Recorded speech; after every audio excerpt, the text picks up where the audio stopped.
రాయలసీమ రైతు సంఘం సంక్షేమ సంఘం అధ్యక్షులు కసిరెడ్డి శ్రీనివాసరెడ్డి గారిని ఒక 2 నిమిషాలు మాట్లాడాల్సింది కోరుతున్నాను. ఓం నమః శివాయ. మాతృదేవో భవ, పితృదేవో భవ, గురుదేవో భవ, రైతు దేవో భవ.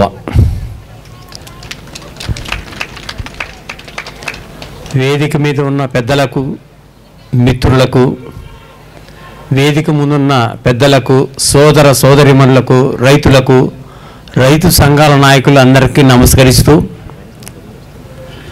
నేను మా అనంతపురం టౌను ఒక పేద రైతు కుటుంబంలో పుట్టినవాడిని. మా తల్లిదండ్రులకు 9వ సంతానం నేను. మొత్తంగా పాడి పంటలోనే మేము మా జీవితం గడిపినాం, మేము దాంట్లోనే సంపాదించినాం. 1967లో మాకు తుంగభద్ర నీళ్ళు వచ్చినాయి. భూమి కొద్దిగా ఉన్నా కూడా మేము 2 పంటలు పండించుకొని ఆ వ్యవసాయము పాడి పంటలతో అదే టౌన్లో మేము ఎంతో అభివృద్ధి చెందినాము. ఆ రోజు నీళ్లు తక్కువ ఉంటే మేము రాగి పండించేవాళ్ళం. నీళ్లు మాకు దండిగా 2 పంటలకి వచ్చేటి తుంగభద్ర నీళ్ళు. ఫస్ట్ కారు వచ్చేసి ముంగారు వచ్చేసి ఢిల్లీ భాగాలు పండించేవాళ్ళం. ఎడగారికి వచ్చేసరికి కోయంబత్తూరు సన్నొడ్లు పండించేవాళ్ళం. ఆ రోజుల్లో మాకు 1970 కనీసం అంటే కూడా ఒక ఎకరాకి 600-700 రూపాయలు ఖచ్చితంగా డబ్బులు మిగిలేటివి. ఆ విధంగా మేము భూమి తక్కువైనా కూడా మరీ మేము గుత్తకు కోరుకు తీసుకొని పండించి ఆ విధంగా కూడా మేము వ్యవసాయంలో డబ్బు సంపాదించాము. మరి ఆనాడు ఒక పల్లా వచ్చేసి 1970లో 40 నుంచి 45 రూపాయలు మాత్రమే అమ్మేవాళ్ళము. అయినా కూడా మాకు ప్రతి ఎకరా కూడా 500 నుంచి 600 రూపాయలు లెక్కలు మాకు మిగిలేటివి. ఆ రోజు ఉన్న పరిస్థితి ఏంటంటే వ్యవసాయ కూలీలు ఎంతమంది కావాలంటే అంతమంది వచ్చేవాళ్ళు. 10 మంది కావాలంటే 15 మంది వచ్చేవాళ్ళు. పని నిస్వార్థంగా ఒళ్ళు వంచి బాగా పనిచేసేవాళ్ళు.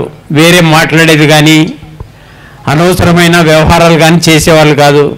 మనస్ఫూర్తిగా పనిచేసేవాళ్ళు.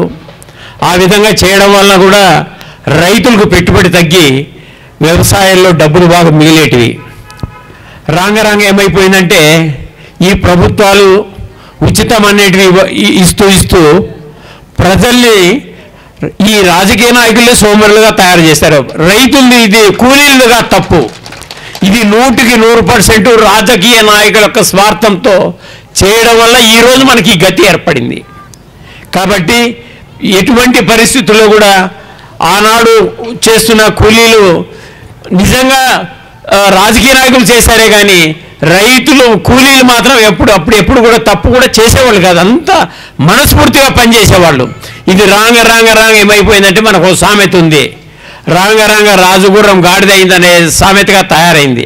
కాబట్టి ఎప్పుడే కానీ కష్టపడి పనిచేసేవాళ్ళు కష్టపడి పనిచేసిస్తే దేశం బాగుపడుతుంది, రైతు బాగుపడతాడు, పని చేసేవాళ్ళు కూడా ఒళ్ళు బాగుంటుంది, ఆరోగ్యం బాగుంటుంది, మనస్ఫూర్తిగా మాట్లాడుకుంటారు. ఆ రోజుల్లో బాంధవ్యాలు ఎక్కువ, అన్న మామ చిన్నాయన అని ప్రేమగా మాట్లాడుకునేవాళ్ళు. ఈనాడు ఆ ప్రేమలు కరువు అయిపోయినాయి. ప్రతి మనిషి కూడా డబ్బు మీద పడిపోయినాడు, డబ్బు వ్యామోహంలో పడిపోయినాడు. దీనికి కారణం ఏంటంటే కొంతమంది ఈ విధంగా చేయడం వల్ల ప్రజల్లో కూడా మార్పు అనేది కొంతవరకు వచ్చింది. కానీ ఆ మార్పు డబ్బు లేకపోకుండా మనం ఏదో ఆరోగ్యాన్ని కాపాడుకోవాలా, రైతులకి మనము బాగా పనిచేయాలా, దేశాన్ని కాపాడాలనే భావన అందరిలో వచ్చినప్పుడే ఈ దేశం బాగుపడేదానికి అవకాశం ఉంటుంది.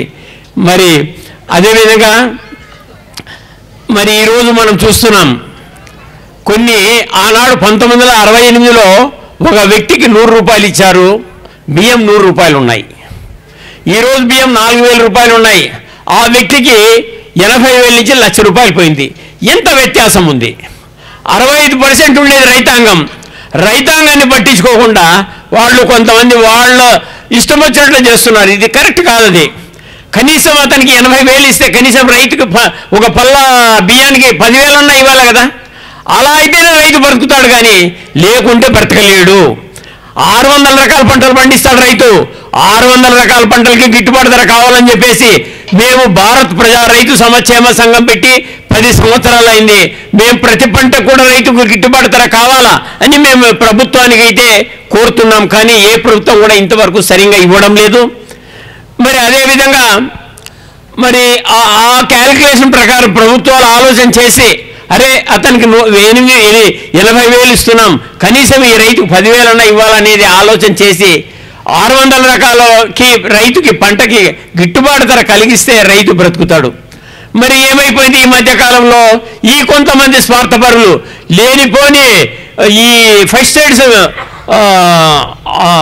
ఫ్యాక్టరీలు పెట్టేసి రైతుల మీద బలవంతంగా రుద్ది రైతుల్ని సర్వనాశనం చేసినారు. మరి అదే విధంగా మేము వ్యవసాయం చేసేటప్పుడు ఎంతసేపు కూడా మేము మడకలతో వ్యవసాయం చేసేవాళ్ళం లేదా పారతో వ్యవసాయం చేసేవాళ్ళం. ఖచ్చితంగా కూడా మాకు డబ్బులు మిగిలేటివి. మళ్ళీ ప్రభుత్వాలు ఎక్కడైనా కూడా ఆలోచన చేసి వారికి ఎంత ఇస్తున్నాం, రైతులకు ఎంత ఇస్తాం అని చెప్పేసి ఆ క్యాల్కులేషన్ ప్రకారం రైతులకు గిట్టుబాటు ధర కల్పిస్తే ఖచ్చితంగా రైతు 100% బాగుపడేది అనుకుంటుంది. మరి నాగరాజు లాంటి వాళ్ళు ఎందరో మహానుభావులు వీళ్ళంతా అరే అయ్యా మీరు గో ఆధారితం చేయండి, పాత పద్ధతుల్లోకి వెళ్ళిపోండి, మన ఆరోగ్యాలు బాగుంటాయి, మన భూములు బాగుంటాయి అని చెప్పేసి ఎంతో ప్రోత్సాహం చేస్తున్నారు. మరి వీళ్ళు ఇలాగే ప్రతి రైతు కూడా అవగాహన కల్పిస్తూ రైతుల్లో ఉత్సాహాన్ని పెంచి మనము విషం తినుకోకుండా మంచి ఆహారం తింటే ఆరోగ్యం బాగుంటుంది అని చెప్పేసి ఎన్నో ఉదాహరణలు చెప్పినారు నాగరాజు గారు. మరి వారికి ఇటువంటి వ్యవసాయం చేస్తున్నటువంటి ప్రతి ఒక్కరికి కూడా కృతజ్ఞతలు తెలుపుతున్నాం. కాబట్టి రాబోయే దినాల్లో ఇప్పుడు మనం అందరూ విషమే తింటున్నాం.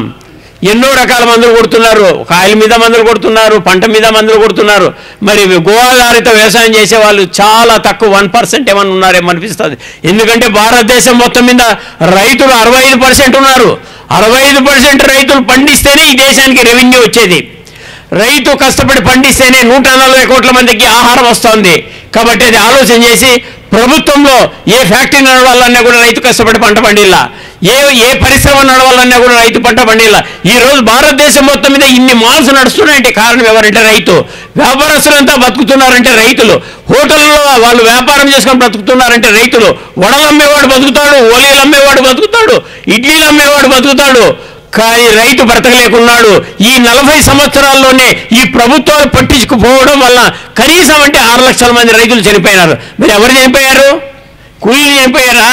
రైతు ఒకరే చనిపోయినారు. ఏ ఉద్యోగస్తులు కూడా ఎవరు చనిపోలేదే. కాబట్టి ప్రతి ఒక్కరు మనం ఆలోచన చేసి వ్యవసాయం అనేది మన భారతదేశంలో ముఖ్యమైన పంట. రైతుకి ఎప్పుడు గిట్టుబాటు ధర కలిగిస్తారో అప్పుడే ఈ దేశం బాగుపడుతుంది. కానీ లేకపోతే ఈ మరణ మృతంగా మ్రోగుతూనే ఉంటుంది. ఇంకా ఎంతమంది రైతులు చనిపోతారో ఏమో అర్థం కాదు. ఇకనైనా కూడా ప్రభుత్వాలు ఆలోచన చేసి రైతుకి ప్రతి పంటకు గిట్టుబాటు ధర ఇస్తేనే రైతు బ్రతకగలుగుతాడు. ఈ గవర్నమెంట్ ఉద్యోగస్తులు కానీ రాజకీయ నాయకులు కానీ ఆలోచన చేసి ప్రతి రైతుకు కూడా గిట్టుబాటు ధర కలిగిస్తేనే రైతు బ్రతుకుతాడు, దేశాన్ని బ్రతికిస్తాడు. మరి రైతు ఉంటేనే దేశం ఉంటుంది. రైతు లేని దేశం ఎప్పుడు కూడా ఉండదు. మరి మన చివరిగా మనం ఏ మనిషి ఏమెంట తీసుకుపోయేది ఏం లేదు. ప్రతి మనిషి కూడా ఉత్త చేతులతో పోవాల్సిందే. ఈ శరీరం వెంట రాదు, నీ భార్య పిల్లలు వెంట రారు, నీ ఆస్తి నీ వెంట రాదు, నీకు ఏ భూమి బంగారు ఏది ఎంట రాదు. నీవు చేసే మంచి పని ఒకటే నీ ఎంట వస్తుంది. ఇకనైనా ఎంచైనా కూడా మనం మారి మనం ఈ సమాజం కోసం, ఈ రైతుల కోసం ఏదో ఒకటి శ్రీరామునికి ఉడత ఎంత సహాయం చేసిందో మనమంతా ఈ సమాజానికి సహాయం చేయాలా. మరి నాగరాజు లాంటి వాళ్ళు ఎందరో మనకి గో ఆధారిత వ్యవసాయం చేయాలని చెప్పి ముందుకు వస్తున్నారు.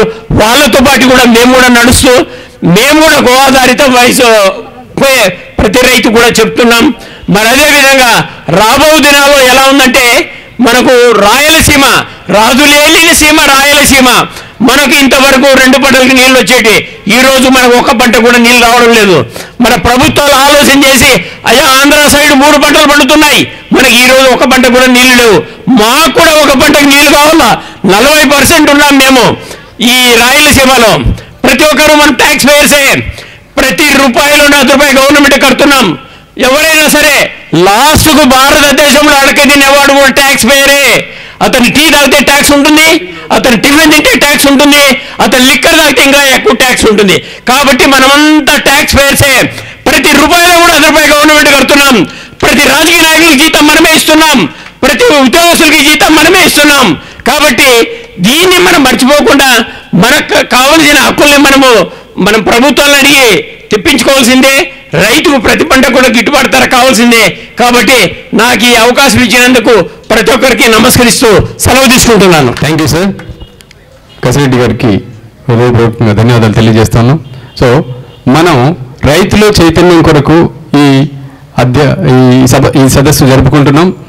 ఇప్పుడు ఇతరుల మీద ఆధారపడి ఎప్పుడెప్పుడు ఏ పథకాలు మనకు వస్తాయా అనేది ఆ పథకాల కోసం ఎదురుచూపు చూడకుండా మనం స్వయంగా ఎదుగుతూ ఈ పద్ధతిలో ముందుకు వెళ్ళాలని చెప్పి మనకు తెలియజేసినటువంటి శ్రీనివాస్ రెడ్డి గారికి కృతజ్ఞతలు తెలియజేస్తూ మరిన్ని అప్డేట్స్ కోసం బ్యాక్ టు రూట్స్ యూట్యూబ్ ఛానల్ని సబ్స్క్రైబ్ చేసుకోండి.